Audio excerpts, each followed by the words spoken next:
Hello नाज़रीन, आप देख रहे हैं ड्रामा सीरियल तुम बिन कैसे जिए। अगर आपको हमारी ये वीडियो अच्छी लगे इसको लाइक करें और हमारे यूट्यूब चैनल पाकिस्तान ड्रामा को सब्सक्राइब करें। लेकिन ज़ारा के माँ बाप ज़ारा को वापस अपने घर में ले आते हैं, लेकिन ज़ारा की बहन ज़ैनी जो होती है वो अपनी बहन की इस परेशानी की वजह से काफ़ी ज़्यादा उसके दुख में से शरीक तो होती है, लेकिन वो यही सोचती है कि आखिर उन लोगों ने ऐसा क्यों किया। लेकिन ज़ारा यही सोचती है कि पहले तो मुझे अपने शोहर के जाने का सदमा और दूसरा मुझे उसी घर से बेदखल कर दिया और मेरे ऊपर झूठा इल्ज़ाम लगाया।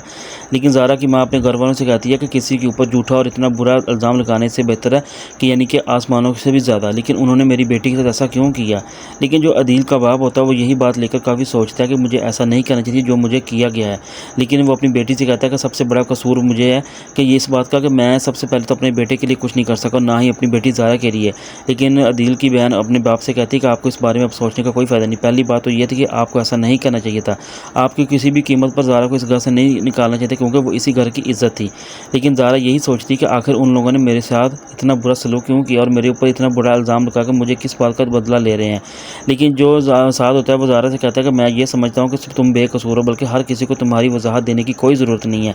लेकिन जो ज़ारा होती है वो साद से कहती है कि मुझे ये बात नहीं समझ आती कि आखिर तुम लोग मुझे यहाँ पे क्यों लेकर हो, मेरे बारे में उनको क्यों नहीं बताया कि मैं बेकसूर हूँ।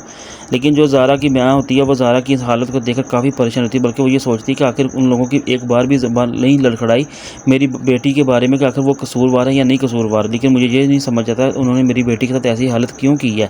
लेकिन साद ज़ारा से कहता है कि तुम्हें अब फिक्रमंद होने की कोई ज़रूरत नहीं, बल्कि हमेशा मैं तुम्हारे साथ रहूँगा और तुम्हारा ही साथ दूंगा, इसलिए अब तुम बिल्कुल अकेली नहीं हो। लेकिन जो ज़ारा होती है वो साद से कहती है तुम्हारी बात तो ठीक है, लेकिन मुझे ये समझ नहीं आता कि आखिर जो उन्होंने मेरे ऊपर इतना बड़ा इल्ज़ाम लगा दिया उसका कसूरवार कौन होगा। लेकिन जो ज़ैनी होती है वो जब साद को और ज़ारा को आपस में बात करते हुए देखती है तो बड़ी डिसअर्ट होती है, बल्कि वो ये सोचती है कि मेरा जो शक था वो आज क्लियर हो चुका है, क्योंकि मुझे पता था कि ज़ारा और साद का आपस में कोई ना कोई रिश्ता है। लेकिन जो मुझे हर बार साद ज़ारा की बात में गुस्सा करता था, लेकिन आज वो बात क्लियर हो चुकी है और मुझे इस बात का बिल्कुल शक हो चुका है कि इनका आपस में किसी न किसी वजह से कोई ऐसा रिश्ता है जिसकी वजह से ये आपस में मिलते हैं।